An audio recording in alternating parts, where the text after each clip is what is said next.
पर फिलहाल मैं अभी अलीगढ़ में हूँ और अलीगढ़ में मैं आई थी सन 2009 या 10 में मैं अलीगढ़ शिफ्ट हुई थी। जब मैं जागरण करती थी और जागरण करने के बाद कुछ साल जागरण करने के बाद मेरे को थोड़ा समय का वो होने लगा, तो मैंने सोचा चलो क्यों ना कुछ और कर लिया जाए। तो इसी वीक में मुझे मिले कुंवर आरिफ अली खान सर जी, जो मीडिया से हैं, और उन्हीं के साथ मैं जुड़ गई। उन्होंने मेरे को एक रास्ता दिखाया। उन्होंने कहा कि कब तक इधर उधर भटकोगे, आप ऐसा करो कि आप हमारे साथ जुड़ जाइए। तो मैं उनके साथ जुड़ गई। तो सन 2010 से मैं उनके साथ जुड़ी हुई हूँ। आदाब, नमस्कार। मेरा नाम है अकील अहमद। हम इस वक्त मौजूद हैं अलीगढ़ में और हमारे साथ बैठी हुई हैं कलम की ताकत पत्रकार महासंगठन की महिला विंग प्रदेश अध्यक्ष रजनी रावत जी, और साथ ही ये वरिष्ठ एक पत्रकार भी हैं।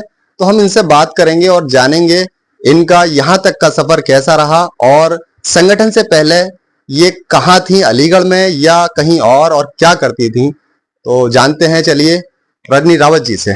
जी मैम, स्वागत है आपका भारत उजाला में। थोड़ा सा आप बताइए अपने बारे में। नमस्कार, मेरा नाम है रजनी रावत और मैं कलम की ताकत पत्रकार महासंगठन की, जैसा कि आपने बताया, कि प्रदेश अध्यक्ष हूँ। और मैं मीडिया से भी जुड़ी हुई हूँ। तासिर उर्दू पेपर और हिंदुस्तान का प्रतीक मेरा पेपर है, जिससे मैं जुड़ी हुई हूँ ब्यूरो चीफ के पद पे। और मैं अलीगढ़ में आने से पहले मेरा सफर काफी दर्दनाक रहा है, या जो भी कहिए। मैं पहले बाहर रहती थी, यहाँ नहीं रहती थी। कहाँ पर रहती थी? कहाँ पर? मैं रहती थी पहले दिल्ली में भी रही हूँ कुछ साल, मुरादाबाद में भी रही हूँ कुछ साल मैं उत्तराखंड में भी रही हूँ। और मैं, क्योंकि मैं उत्तराखंड से ही बिलोंग करती हूँ, मेरा नाम, मैं जो हूँ उत्तराखंड की रहने वाली हूँ, डिस्ट्रिक्ट चमोली की रहने वाली हूँ। और मेरी शादी भी वहीं पे हुई थी और मैं वहीं से ही बिलोंग करती हूँ। तो अब मेरा लंबा सफर काफी ज्यादा तो समय का, जैसा जो भी है। पर फिलहाल मैं अभी अलीगढ़ में हूँ और अलीगढ़ में मैं आई थी सन 2009 या 10 में मैं अलीगढ़ शिफ्ट हुई थी।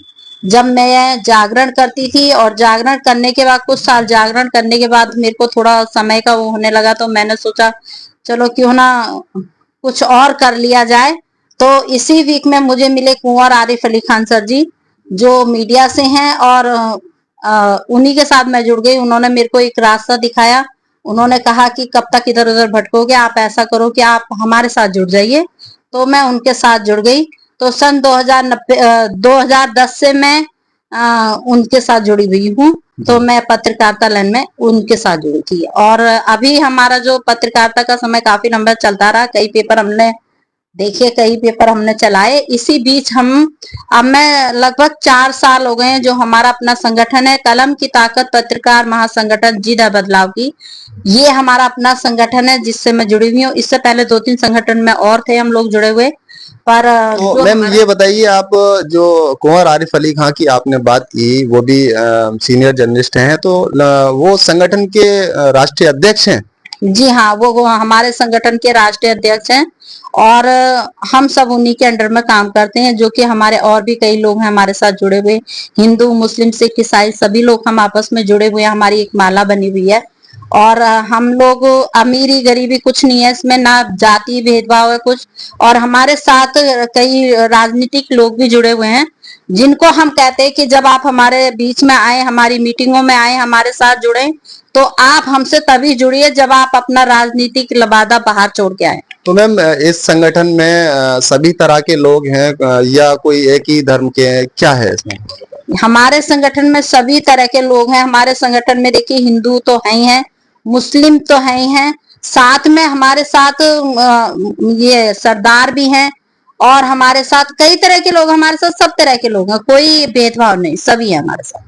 तो ये संगठन आपका कहाँ से कहाँ तक केवल अलीगढ़ में है या उत्तर प्रदेश में है, कहाँ है? बहुत अच्छा सवाल किया। हमारा ये संगठन जो है मुरादाबाद, उझानी, बदायूं, बरेली और फिरोजाबाद और झपरामऊ और मैनपुरी और लखनऊ, कानपुर, गुजरात और यहाँ तक कि फोर्ट बियर तक भी हमारे लोग जुड़े हुए हैं हमारे साथ। और भी कई लोग जुड़े हुए हैं, गोवा से भी जुड़े हुए हैं, नैनीताल से जुड़े हुए हैं। कोई ऐसी जगह नहीं है जहाँ के लोग हमसे, हमारे साथ ना जुड़े हों। हर तरह के लोग। तो मैम आपको कितना समय हो गया संगठन से जुड़े हुए? संगठन से जुड़े हुए ये हमारी जब इस संगठन की नींव रखी थी, मैं तब से इनके साथ जुड़ी। अच्छा। ये नींव रखी गई थी आज से 3-4 साल पहले। तो इस संगठन में पत्रकार कितने होंगे और एक जो आपने अभी बताया मेंबर और सदस्य उस टाइप की वो वाली बात भी बताइए कि पत्रकार कितने हैं और मेंबर कितने हैं ये भी बताइए। हमारे संगठन में अलीगढ़ में कम से कम 600-700 तो हमारे लोग जुड़े हुए हैं हमारे साथ। अच्छा। हर तबके के लोग हमारे साथ जुड़े हुए हैं, जिनमें पत्रकार भी हैं। पत्रकार भी सब अपने अपना कार्य कर रहे हैं, कोई सैटेलाइट चैनल से है, कोई अपने यूट्यूब चैनल से है, कोई अपने पेपरों से है। सब हमारे साथ जुड़े हुए हैं, कुछ हमारे अंडर में भी काम करते हैं, तो बहुत से लोग हैं हमारे साथ जुड़े। अब इनमें गिनती नहीं की जाती कि कितने पत्रकार हैं या कितने मेंबर है, पर हाँ 650-700 लोग हमारे ओनली अलीगढ़ में हैं। तो आप इस वक्त संगठन में क्या जिम्मेदारी संभाल रही हैं? प्रदेश अध्यक्ष तो हैं ही और भी उसके साथ साथ कोई और जिम्मेदारी दी हुई है संगठन में या क्या चल रहा है? संगठन में इस टाइम में तो प्रदेश पे हूँ जी। और प्रदेश का तो जो काम होता है भाई, अपने हमारे नीचे जो लोग क्या कर रहे हैं क्या नहीं कर रहे हैं उनके बारे में, उनको क्या कैसे करके हमें उन्हें समझाना है। कई चीजें, कोई बात, अब जैसे कोई फोन करता है, मैम हमारे फलाने थाने में हमें ये बात हो गई है, चौकी इंचार्ज से ये बात हो गई है, या कुछ भी सही, हम उन लोगों को हैंडल करते हैं, वही मेरा काम है, सबको देखते हैं। दूसरा मैं अखबार देखती हूँ, जिसमें मेरे पास अखबार तासीर का जो है उसका पेज नंबर 8 मेरे पास है, जो पूरा मैं तैयार करती हूँ। जो हमारे पत्रकार लोग हैं, हमारे भाई लोग हैं, वो मेरे पास न्यूज भेज देते हैं। यहाँ से जो है उन न्यूजों को सही करके बना के मैं बाहर भेज देती हूँ, जो कि हमारा जहाँ से प्रकाशित होता है वहां पे। तो क्या वजह है मैम कि जैसे आप एक सीनियर पत्रकार हैं और आजकल बहुत देखने को मिल रहा है जब से ये गवर्नमेंट बीजेपी की आई है खास तौर से, तो ये पत्रकारों के ऊपर आए दिन हमले और उनके ऊपर मुकदमे एफआईआर बगैर कोई जांच के, ऐसा क्यों होता है, क्या वजह है? ये इसलिए हो रहा है, कुछ तो ये कहने कि हमारे कुछ पत्रकार भाइयों ने, कुछ लोग ऐसे हैं जो उन्होंने अपनी इमेज को खुद जी। खराब किया हुआ है, जो कि कहीं पे भी पत्रकारिता करने जाते हैं, वहां जाते हैं, किसी ने 100 रुपए दे दिए कि भाई हमारी ये चीज हाईलाइट करनी है, तो वो कर देते हैं। वहां पे कानून भी थोड़ा डगमगा जाता है। वहां पे हम अगर कहीं पे किसी अधिकारी के पास जा रहे हो, तो सबको फिर एक ही कैटेगरी में देखने लग जाते हैं, जबकि ऐसा नहीं है। जी जी, सेम एक ही कैटेगरी में देखने लग जाते हैं लोग, जबकि ऐसा होता नहीं है। कि जिसमें जो ये लेने वाले जो दलाल टाइप के कुछ पत्रकार हमारे बीच में हैं, हमारे हमारे संगठन में तो नहीं है फिलहाल, पर जहां भी कहीं है, मैं नाम किसी का नहीं ले सकती, क्योंकि बहुत से पत्रकार ऐसे जो दलाली करते हैं, लोगों को ब्लैकमेल करते हैं, उनकी वीडियो बनाते हैं, उन्हें ब्लैकमेल करते हैं। तो कुछ लोगों पे तो जो सही होता है उसके खिलाफ मुकदमा जल्दी हो जाता है, और जो इसमें गलत है उनके खिलाफ मुकदमा इस वजह से नहीं हो पाता, क्योंकि वो अपने ये ब्लैकमेलिंग करके या दलाली करके जैसे भी हो वो कर, वो जांच नहीं हो पाती, गलतफहमियां हो जाती हैं उसकी वजह से, तो इसलिए सही लोग फंस जाते हैं और जो गलत करते हैं वो बच जाते हैं, ऐसा ही है ना? हाँ बिल्कुल ऐसा ही है, वो लोग बच जाते हैं, जिसकी वजह से एक गरीब मारा जाता है। क्योंकि अक्सर यही होता है कि झूठ का बोलबाला अब ज्यादा है आजकल, जहाँ झूठ है वहां ज्यादा होती है, पर झूठ कब तक रहेगा, ये भी एक दिन सच्चाई खुल के रहेगी। जो जो गलत बोलेगा उसके खिलाफ भी एक बार कानूनी कार्रवाई होगी, और वो ये लोग ना समझें कि नहीं होगी, उनके खिलाफ भी होगी। तो क्या कुछ मैसेज देना चाहती हैं आप एक पत्रकारों के लिए? आप थोड़ा सा एक कोई मैसेज दीजिए जिससे कि वो अगर कहीं उनके ऊपर कोई मुकदमा हो रहा है गलत तरीके से, या उनके ऊपर कोई एफआईआर ऐसे कर दी जाती है, मारपीट कर दी जाती है, तो क्या ऐसा कोई मैसेज देना चाहती हैं जिससे कि वो अपना बचाव कर सकें और इस चीज से बच सकें वो?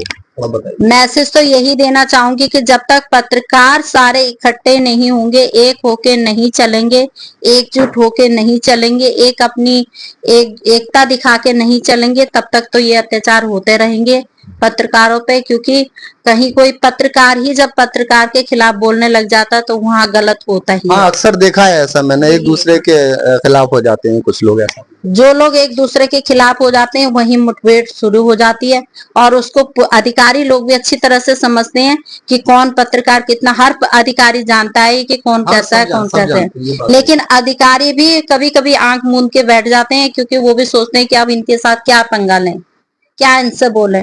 क्योंकि सब कोई उनको ही ब्लैकमेल कर देते हैं। कभी कभी ये होता है कि भाई लट्ठे के जोर पे जो चल जाता है, कुछ लोगों के जो गलत है उनके खिलाफ बोला जाता है, तो उनके बीच में कुछ राजनीति लोग गुस्से आते हैं, वो अपना डंडा दिखा देते हैं। तो कानून भी कहाँ तक वो करे। वैसे तो ये हकीकत है कि इंडिया का कानून, हमारे देश का कानून अंधा कानून है, जिसकी कानून की पट्टी बंधी हुई है, ये अंधा कानून है। यहाँ पे जैसे कि एक छोटी सी बात और कहना चाहूंगी, महिला सशक्तिकरण चल रहा है, जिसमें कुछ महिलाएं जो हैं गलत फायदा उठा रही हैं, जिसमें कुछ लोगों को ऐसा फंसा देती हैं। तो वो मुकदमे भी अभी कुछ पत्रकारों पे ऐसे हुए हैं, क्योंकि महिलाएं जो है वो महिला होने का गलत फायदा उठा रही हैं। इस वजह से कई पत्रकारों पर अभी केस लगे हैं। जी मैम, बहुत बहुत धन्यवाद आपका समय देने के लिए।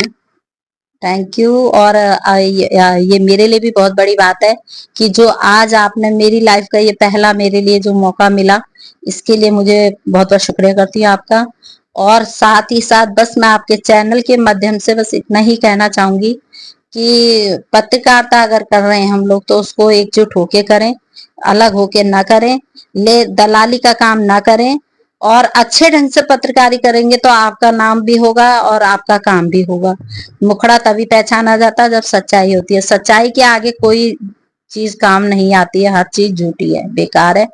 तो और महिलाओं के लिए बस इतना ही कहना चाहूंगी कि अभी कल की ही बात है, कि अब उसके लिए ज्यादा खुलासा नहीं करूंगी, लेकिन यहाँ पे भी एक गरीब घर का लड़का, एक उसके परिवार के 3 जने जो हैं वो जेल चले गए, और सिर्फ इसलिए क्योंकि उसकी वाइफ जो है, उसकी जो बीबी है, उसने अपने भाइयों के साथ मिलकर षड्यंत्र रचकर उस पूरे परिवार को बर्बाद कर दिया। कम से कम 10-11 साल से उन पर अत्याचार होते रहे, ना उनकी इतनी गलती थी ना कुछ थी। जबकि मैं ये सोचती हूँ कि मैं भी कई बार मिलने गई थी, तो मैंने जब उनसे मिलने की रिक्वेस्ट करी तो उनके भाइयों ने कहा कि हमारे यहाँ पर महिलाएं किसी से नहीं मिलती हैं।